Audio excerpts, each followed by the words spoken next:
For today's video, magluluto naman tayo ng napakasarap na sabaw na talaga namang perfect ngayong tag-ulan. Kaya kung isa ka rin sa mahilig sa maanghang, tara, samahan mo ko at magluluto tayo ng beef hinalang.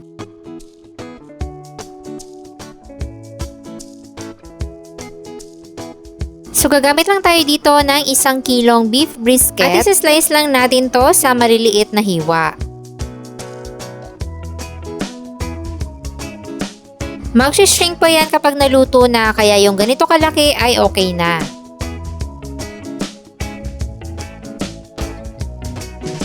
So pagkatapos natin yung mas-slice lahat, isasangkot siya lang muna natin. Hindi na muna tayo maglalagay ng mantika at igigisa-gisa lang muna natin yan.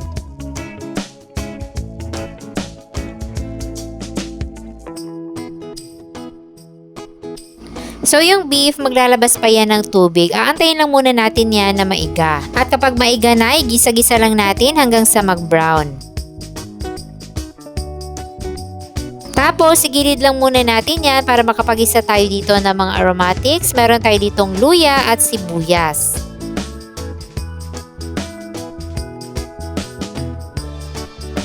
Then, isunod na rin natin yung bawang. Tapos, igisa na natin yung beef kasama ang mga aromatics.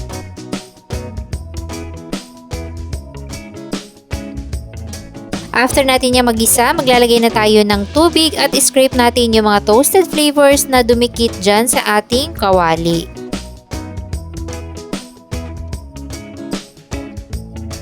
Dagdagan natin ng more water dahil palalambutin muna natin yung ating karne. Tapos maglalagay tayo ng tanglad at titimplahan na rin natin yan ng asin at black pepper.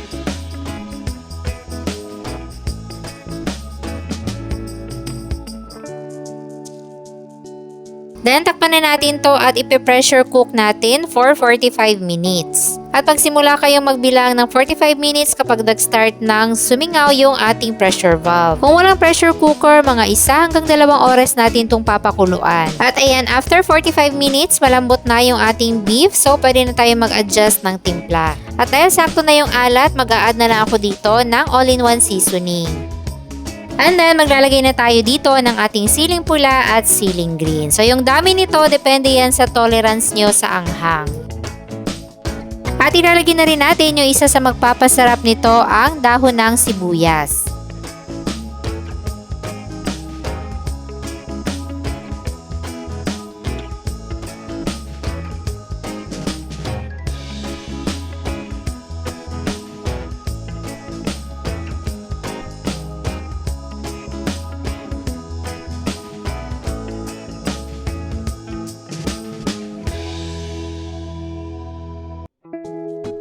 At ayan, ready to serve na ang ating napakasarap na beef hinalang. Napakadali lang at simpleng-simple lang yung ating mga ingredients, kaya wag ka nang magdalawang isip, magluto ka na rin ito.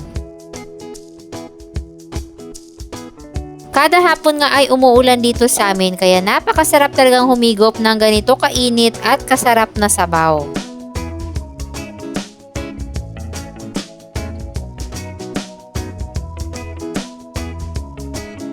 Kaya itag mo na yung mga taong gusto mong magluto nito para sa'yo dahil meron tayong kompletong listahan ng mga sangkap dyan sa baba.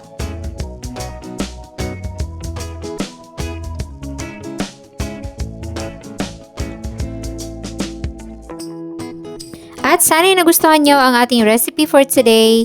Enjoy!